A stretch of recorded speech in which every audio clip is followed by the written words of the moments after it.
We shoot a lot of content on the new releases from Rolex, but in this video I've got a treat for you guys. It's one of the discontinued, extremely popular GMT Master 2. I'm going to be discussing the features of this watch, market prices, trends, and also desirability. So the model in question is a discontinued one. It's called a pre-ceramic. It is a discontinued GMT Master 2 on the stainless steel bezel with the gorgeous Pepsi bezel, and it's also one that was actually discontinued in 2007. This particular model ran from 1989 to 2007 when they released the new ceramic model, which we all know and love. The actual model reference for this is the 16710. This one actually has 4 letters after the model number, which is the BLRO. That is for Bleu and Rouge, which is French for blue and red. So let's take a close look at the watch. This one here is obviously a 40mm in size. It also has the stainless steel case, and it also has the Oyster stainless steel bracelet. This particular one is a 2001 model. It is actually classed as near vintage. So vintage in the Rolex world is around 25 to 30 years. This is actually 24 years old. We actually got this from one of our good clients. It is a one owner watch, owned from new. This watch actually came to us with a different coloured bezel on. You'll see here in the packet, it's actually got the black bezel. So the bezel on these particular watches are made out of aluminium, and they have the numeral markers on them. This one here is obviously aluminium with the numeral markers, but also got the really sought after blue and red. They actually came in 3 combinations, so you get the standard black, which the majority of you guys will have actually had and owned. It came with the really sought after Pepsi, but you also got the really coveted black and red, which is of course the Coke. We see quite a few of those on the market, but in my opinion, and the way the market sees it, this particular one here is the most sought after. When this watch came into us at part exchange, it actually had the black bezel on. The client, when he got this watch new, he swapped over the Pepsi bezel, can you believe it, for the black. So it had the black dial and black bezel, but what a gorgeous old school looking watch. And what does the watch come with? So let's look here what the actual watch. So you get the old school box. This is it here. So you get they used to call it like the Oyster box. You can see it's got sort of the green colours to it. Cardboard again. It looks tiny to you guys, but again, that is correct to the piece and a watch of this age. It's also got this box here, which is like the leather green box with a Rolex coronet stamped, and it's got this little pillow in here with almost like a little envelope. Again, all correct to the piece. This is how they used to come back in the day. It's also got the burgundy hologram. We all know now you get the new one, which is this one here. Let me just grab one. This is the new green.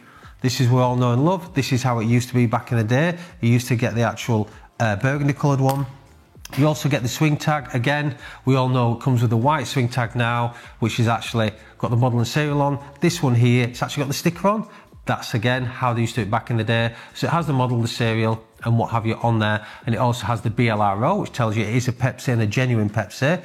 What else does it come with? Again, we don't get these from Rolex anymore. Instruction manuals here, so a lot of you guys will know who've actually owned this or collected this. They're actually dated on the back. Not a lot of you guys know that. If you look underneath there, little tip for you there, it'll have a year on it. Now normally they're within a year or two of this watch being produced, normally not after. So this has been a 2001. It should really be a 2000 or a 2001 booklet, and I can tell you there, it says at the bottom there, it's a 2001. Again, this one here, the GMT, the old school, really cool manuals there. It's got a picture of a pilot. Obviously it is a pilot's watch. It's got the GMT dual function. I'll dive into that a little bit deeper. Again, this is the really cool booklet. Again, on the back, 2001, correct to the piece. We've also got here the lovely Rolex old school leather wallet. Again, this is how they used to be. It's obviously different now, everything's on a card, but it used to be the papers, and that slides in there. But yeah, really cool set. We've also got this, which is a general sort of like generic little booklet here, and it just shows there obviously the little Rolex, almost like a service booklet. They call it like an instruction manual booklet. And then we're on to here. So we've got, this is what they used to call a calendar card. A lot of you guys won't know. This calendar card here, again, they're dated. I'll turn it round. And you see there, it says 2001 to 2002. Again, correct. They have to have the 2 years on there. So this is what we would class as a full set. You've also got the papers. Really cool. This is how they used to be back in the day. So when you hear the term box and papers, this is what they mean. obviously on Rolex cars now, but this is how it used to be. And here we can see it's got the client's name, it's got the date it was registered, it's a UK watch, and it's got the serial number. And you can see there, I'll just cover that there, you can see it's actually punched out, you can see actually there 160, and 160 for you guys that don't know is a dealer code, and it tells you the country this watch was actually released, and 160 is UK. So that tells me it's a UK watch, it's got the serial here punched out, and obviously it's got the client's name underneath. Let's do a deeper dive into the watch, look at some cool features on it. So I've got the watch here, I'll just take it off the pillow. What a lot of you guys won't realise when we're looking at this particular watch is really just how cool it is. You know, I had a client come to the boutique yesterday, come to look at buying a big watch, a really big Oysterflex Daytona, and he went, oh, that's so cool, it is such a cool watch. Because this bezel's never been on the watch, it's actually brand new. It was in this packet, factory from brand new. So there's not a mark on it, but again, that's not a bad thing. Patina on it, marks, scratches, dents, that's what you guys like. Again, it's got the satin finish shoulders, so you can see that, again, correct to the piece. It's got the 2 directional bezels, so on the GMTs, it goes both ways. So you can see there, it turns that way and that way. Again, you know, in the Submariner range, that doesn't have that. That can only go one way, as we all know. And it's got the 2 time zones. What do I mean by that? You can see there, we've also got the 12-hour clock, and we've got the 24-hour clock on the bezel. So it'll start there where the triangle is, then you've got 1, 2, all the way around to 24. And what not a lot of people don't realise is when you're setting the time for the 2 time zones, obviously you have to set that as the 24-hour clock, and you set that as the 12-hour clock. And that red hand here, you set that first, and then obviously set your normal time on your normal hour-minute hand, and that is how you use the GMT function. Another cool thing there, it's got really slim crown guards to the side, and also it's got pinholed lugs. What do I mean by that? Well, if you look at the side there, you can see it's got little drilled holes there where the spring bar, which holds the bracelet on, is where you take it on and off. Normally you have to undo the bracelet, lay the watch on its back and take it off inside. You've got the space in there to do it. On this particular one, with it being this particular year, which was around 2001 to 2003, that's when they stopped the pinholes. So if you see these, it's got the pinholes, it means it's 2001 or older, and for the new ones, obviously it's all solid on the side with no pinholes. Again, we're onto the bracelet here.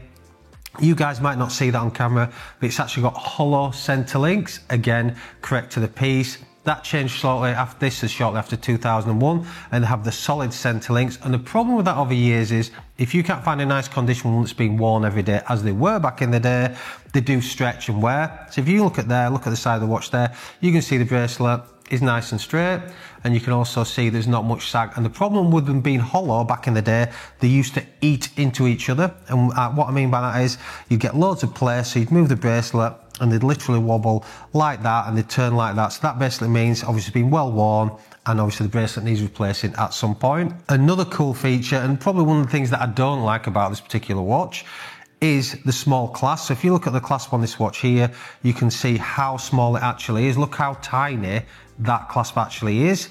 And that is, again, correct to the piece. The Submariner, back in the day, so the same sort of year, actually had a longer clasp because it has an extension or a diver's link. This doesn't have that. Again, correct to the piece. Super slim. Look how thin that is there. Really, really slim. Double folding. Flick it open there. Flick it open there, and look how thin that open clasp is there. Look how the inner clasp there, how thin that actually is. It's literally 2 pieces of stainless steel.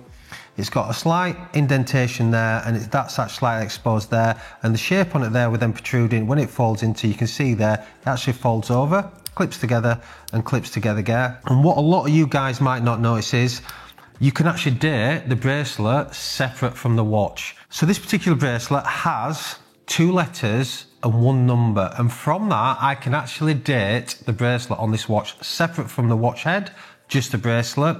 Pre-2001 you had 1 letter and 1 number, and the number actually identifies the month it was produced, so it can only be from 1 to 12. This one is actually D, E and 4. So that tells me, and you guys can go online, there are charts out there are forums out there where you can search bracelet Rolex codes and they will actually give you the year. So D is for 2001 and the 4 means it is an April watch. So I can date this bracelet to an April 2001 bracelet. How cool is that? Let's have a look at the rest of the watch then. So as you can see, it's absolutely gorgeous. There's nothing not to like about that watch. It's got the beautiful black dial, it's got the luminous baton markers, it's got the gorgeous red GMT hand. I mean, I absolutely love that watch, and I know you guys too. Let's discuss prices. This watch, back in the day, 2001, was about 2.5 to 3 grand. That's what you guys will have had to pay. And you also got a discount back in the day, which was normal back then. I know it's crazy to say, but that's just how it was. What would I sell this watch for today? It's going to go on the website for between 10 to 11,000 pounds. For me, I think that is great value for money. I think all you guys out there looking at the modern watches, you know, certainly should now and again look at the vintage market. I think it is a very good market. It's very stable. You know, prices, in my opinion, are very low. What could you rival this watch to? You can certainly rival it to the Submariner Date, or certainly the Kermit, that one with the green bezel. As we all know, the new Starbucks now, this is the older one. So yeah, the Kermit, a little bit more, I'm going to say 12 to 13,000 pounds.